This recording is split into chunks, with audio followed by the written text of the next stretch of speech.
the team that has drafted the Constitution of the Republic of Namibia that is known worldwide as the best constitution. The government continues to create a friendly environment for the private sector.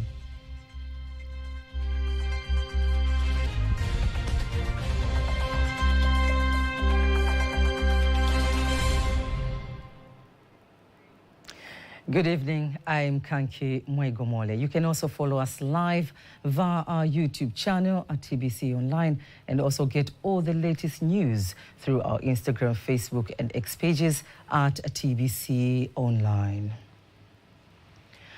As the world continues to mourn the death of the late president of Namibia, Hage Geingob, our reporter Faitha Ngaga speaks to the Namibian ambassador to Tanzania, Lebius Tangeni, about the legacy and the late president leaves behind and his contribution to the development of Namibia.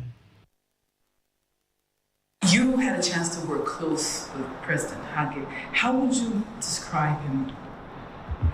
Thank you very much. First of all, I should really indicate that the death of our president or former president Hage Geingob is a loss to the nation of Namibia. I would really say a big tree has fallen and we really lost a great leader. Back to your question, yes, I have been close, or I worked very closely with President Hage Geingob. The time when Namibia attained her independence in 1990, he was appointed immediately by our founding father, President Sam Nujoma, to be our first Prime Minister of the Republic of the Independent Namibia. He is a man who set up the public service of Namibia.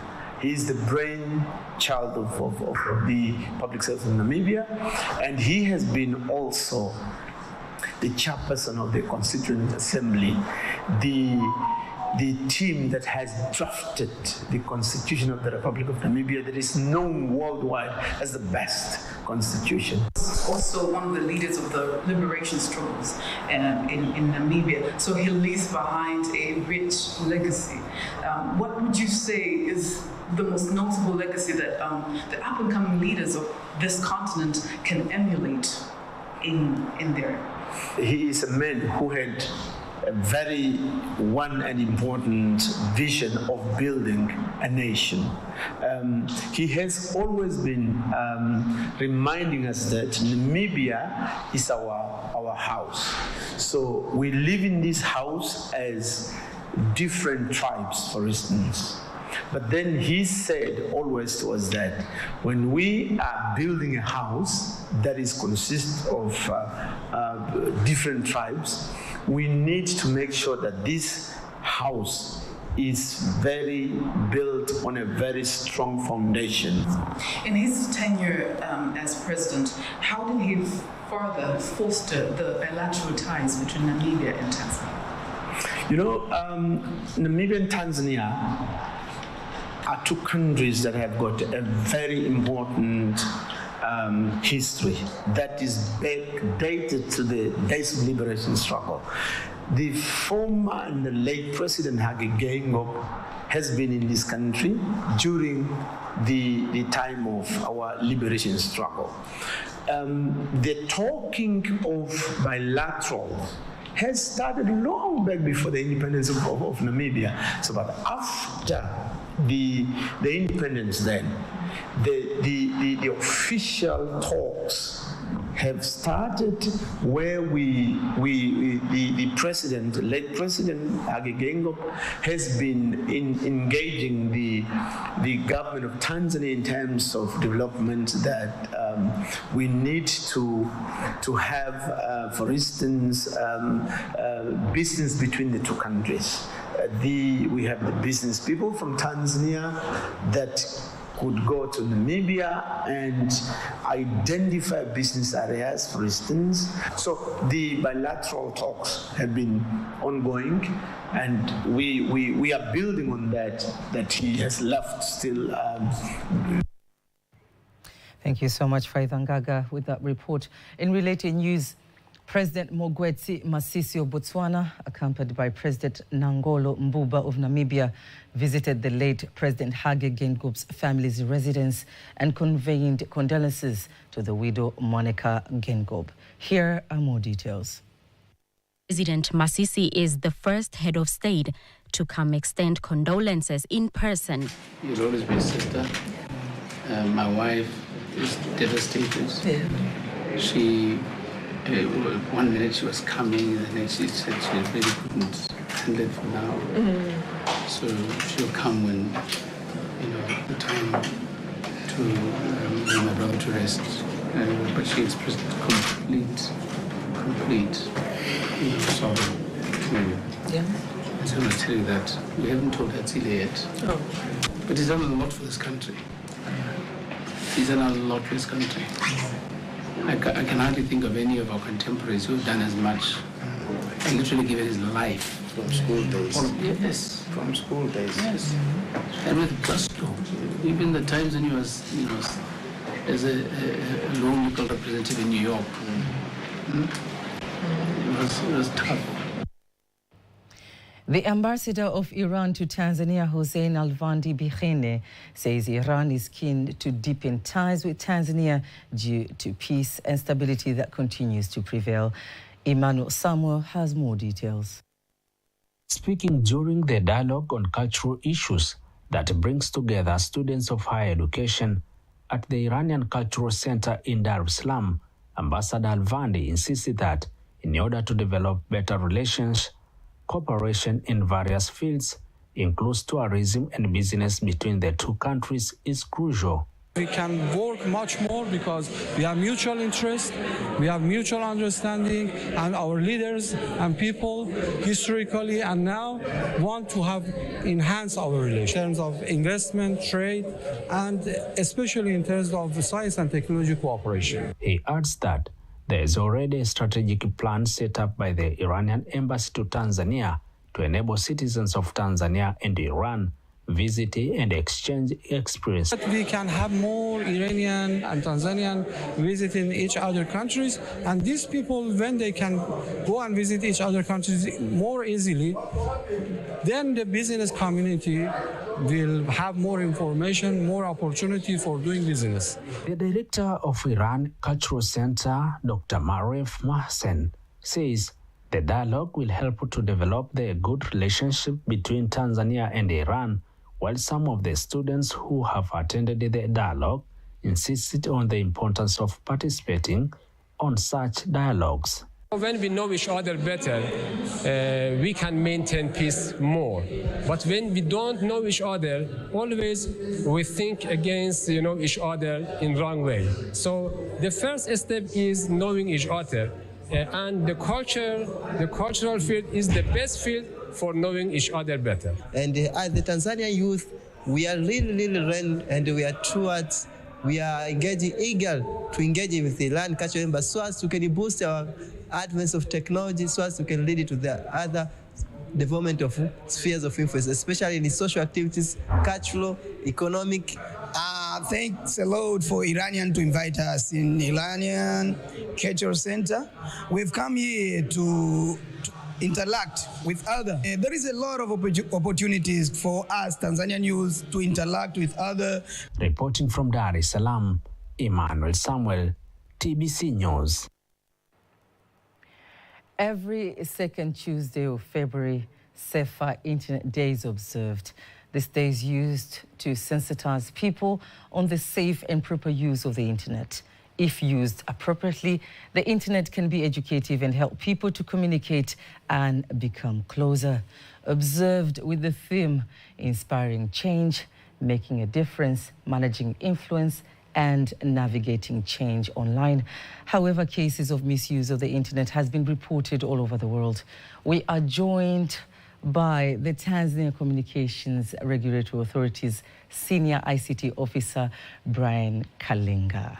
Welcome to TBC. Thank you, Kanki. What is the Tanzania Communications Regulatory Authority, TCRA, doing to ensure the safety of internet for internet users in the country? Oh, thank you so much. To answer your question, I would want to really thank you for calling us and be able to give this preamble.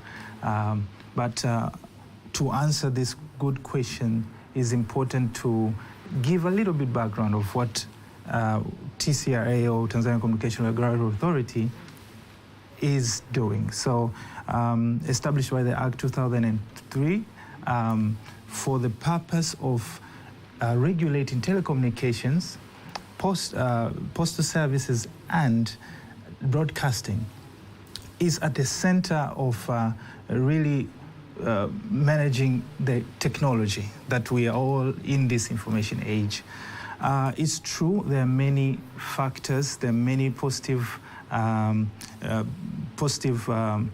positivity out there and opportunities in the internet, but it's true that there is also challenges. But in this information age and digital economy, we have seen many Tanzanians, over 50 million SIM cards are used. So there is a lot of response. So what are we doing in this? One of the major roles that we are doing is to provide awareness. Because in cybersecurity, we say you're only as strong at your weakest. And the only part that is, the systems can be all properly, but education, awareness has been an issue.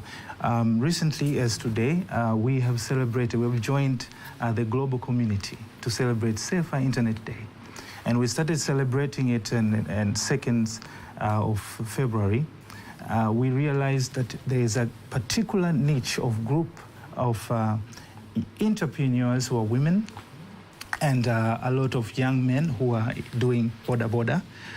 So we started doing a seminar. We did a seminar on the 2nd, on Friday, just to, again, shed more light on how to take advantage of these opportunities, but also how can you safeguard ourselves. So awareness has been one of the key. And not only that, and to the end, which is today, happens in Mwanza, about 9 universities together. They came together, and one of the things that we're talking about is to know how to utilize, to make use of internet, but how to keep themselves safe. So awareness has been the great medicine. Are there any measures put in place to reduce and protect victims of internet bullying? Because it's one of the things that is very common right now. Yes. When you talk about internet bullying, most people have experienced it. Absolutely. There are very many measures that the government has done. As part of the government, TCRA has also done something towards it. One of the things that we have seen is there's a lot of fraudulent activities through SIM cards. And many efforts you can tell have been done. But one of the major ones that we are calling everyone to partake, and we have seen a good response, is there is a number that we provided, 15040. So it's used to report any misuse of SIM cards. We understand that bullying is also part of crime. So according to the law, that is done, is handled by the police force. But in the side of SIM cards or registration, these lines, you can be able today, if you have received any call, fraudulent call, just note it down. You send a text which is free of charge, just a word fraudulent au utapeli in Swahili to 15040, and then 3 things happen. 1, the SIM card that is misused will be barred. The second thing is the phone, the device that is used, will be also barred.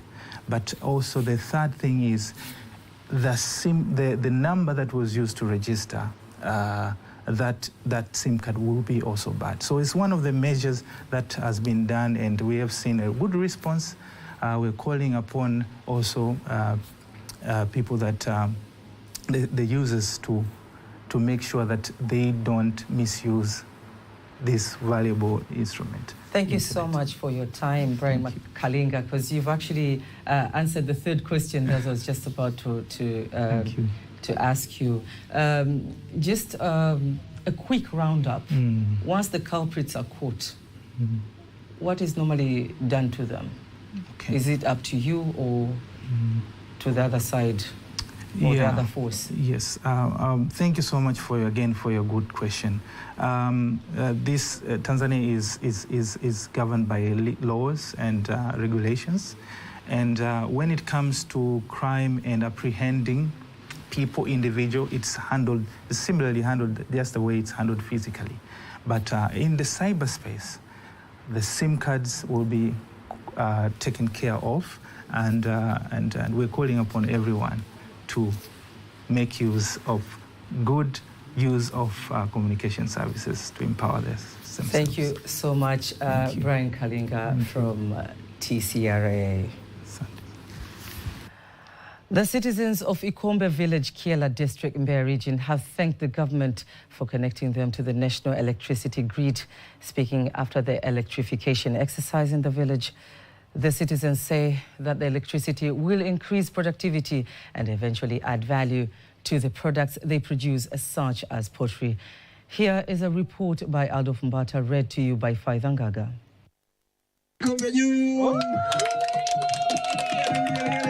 These are the citizens of Ikombe village in Matema ward, Kiela district, rejoicing because now they are connected to the national grid.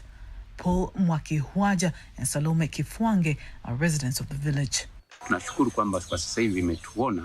We are grateful to the government for making sure our village is connected to electricity.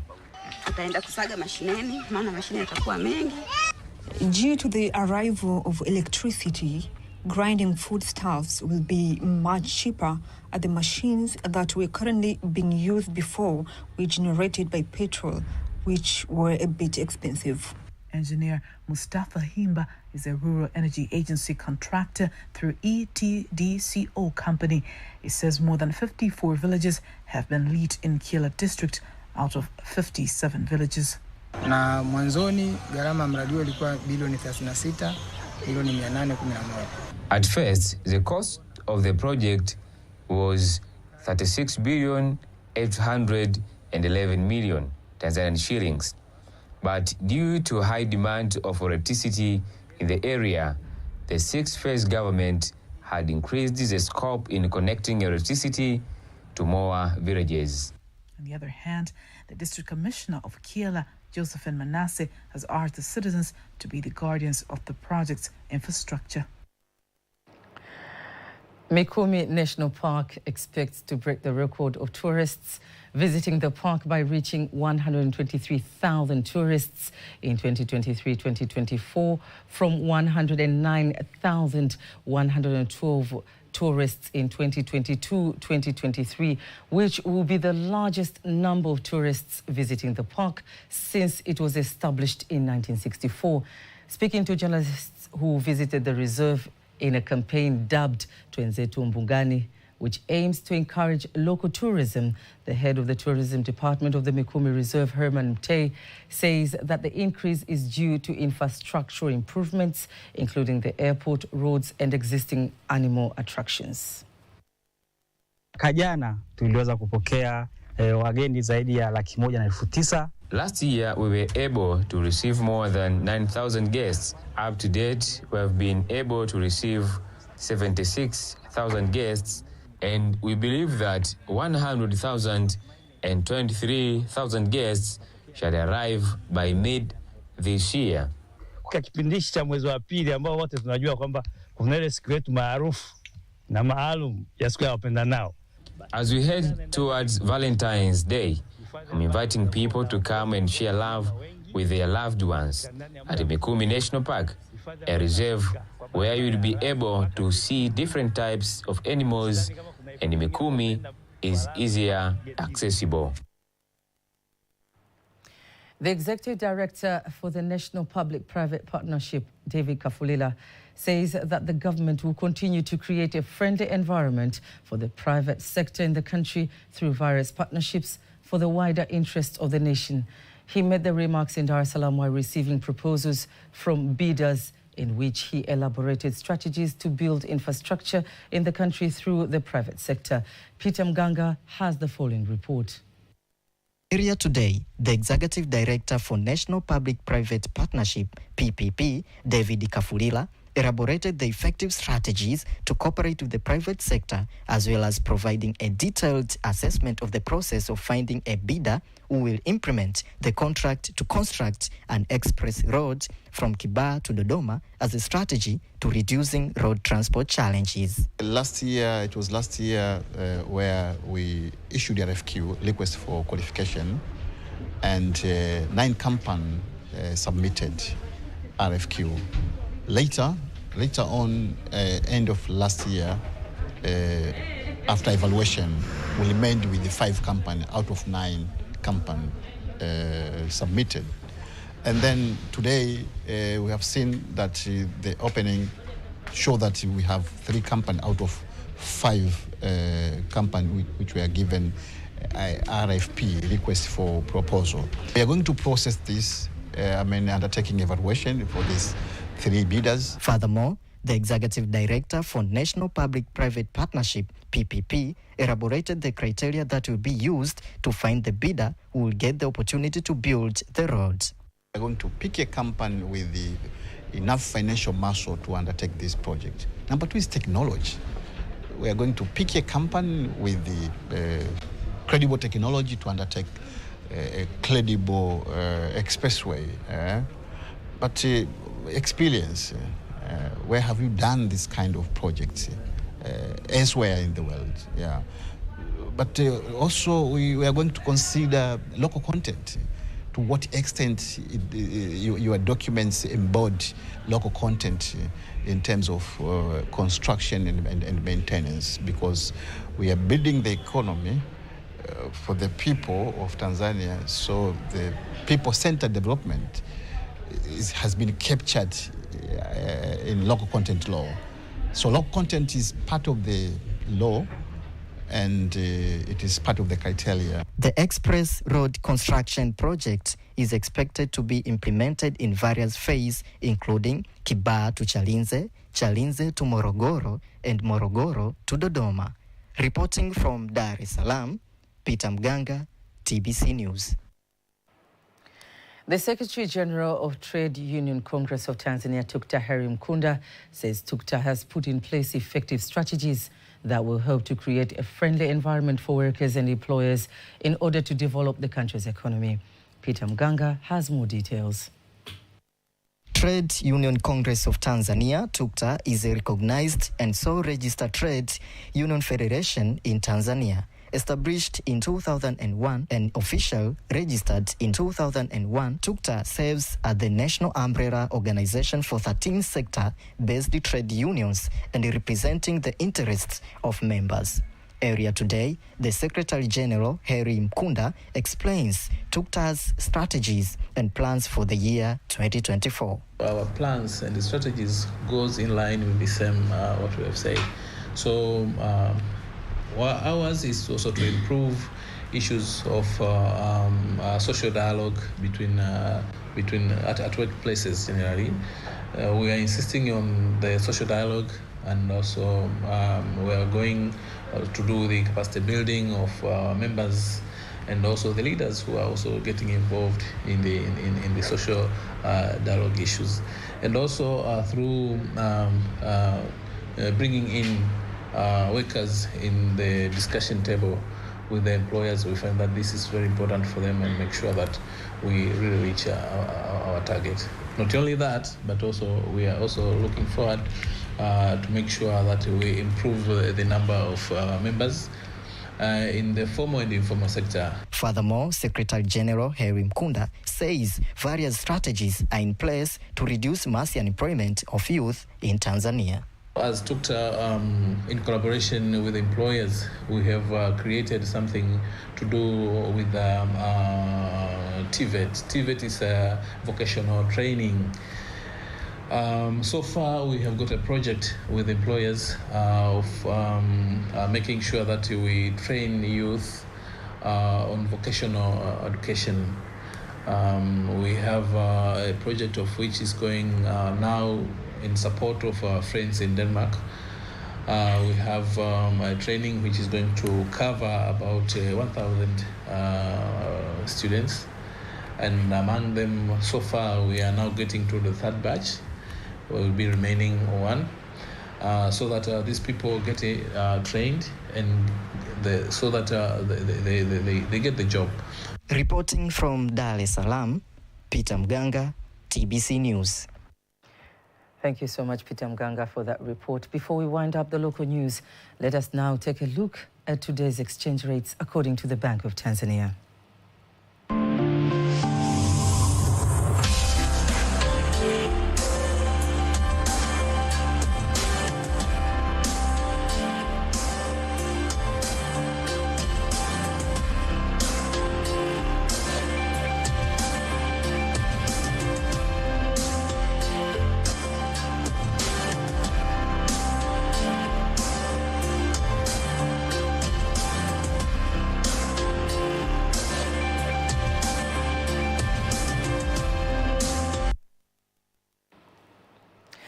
It's now time for the international news, prepared by Ramadhan Mpenda and read to you by Ahmed Salum. Kenyan Good News International Church leader Paul Mackenzie and 29 associates were charged on Tuesday with the murder of 191 children whose bodies were found among more than double that number buried in a forest. The defendants all denied the charges brought before a court in the coastal town of Malindi. One suspect was found mentally unfit to stand trial. Prosecutors say Mackenzie ordered his followers to starve themselves and their children to death so that they could go to heaven before the world ended. More than 400 bodies were exhumed from the Shakahola forest. Mackenzie was arrested last April after the bodies started to be discovered. He has already been charged with terrorism-related crimes, manslaughter, and torture. The Medical Charity Institute has said 13 children are dying each day of severe malnutrition at the Zamzam camp in Sudan's northern Darfur as a consequence of the 10th month war in their country. According to the head of emergency response in Sudan for Doctors Without Borders, or MSF, Claire Nicolet, has said one child is dying every 2 hours in the camp due to severe malnutrition. MSF says that Zamzam, a camp of more than 300 people, was originally formed by people fleeing ethnically targeted violence in the region in 2003. However, and that was the international news. It's now time for the sports news.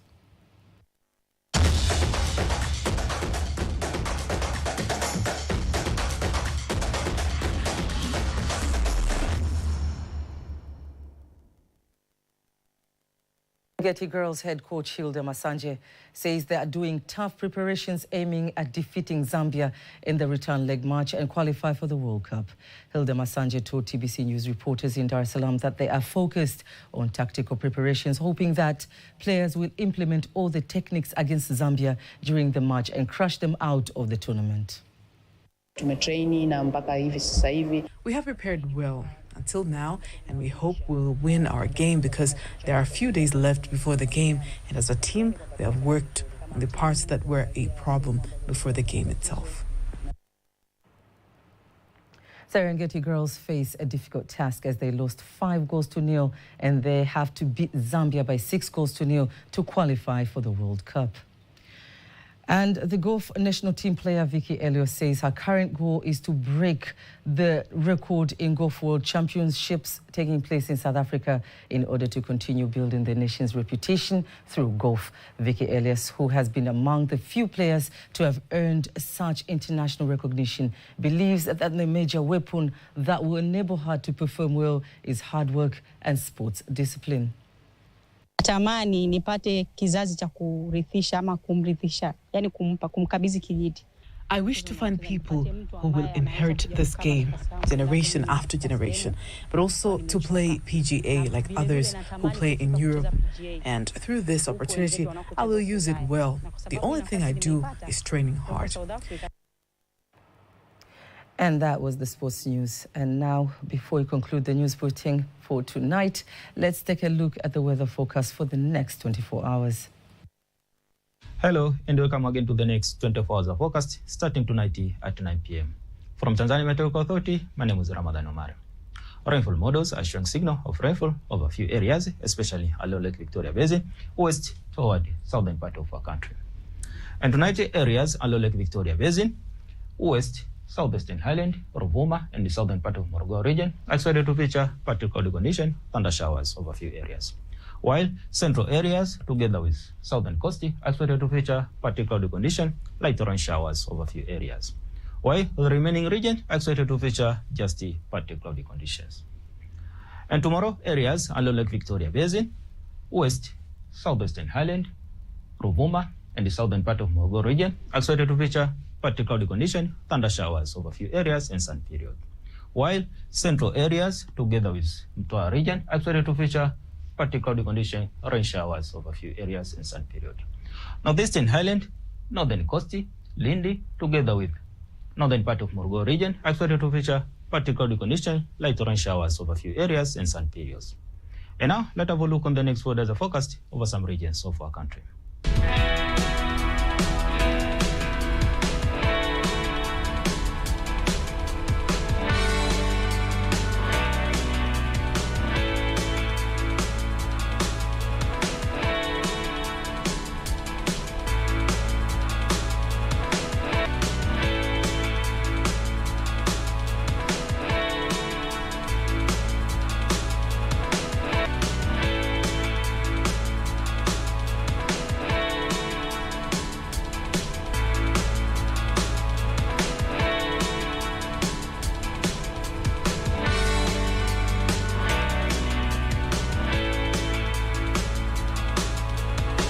And that is all for today. Thank you for watching and goodbye. And that marks the end of the news bulletin for tonight. Do not miss our next bulletin Kiswahili at 11 p.m. On behalf of the whole team, I am Kanki Mwegomori. Good night.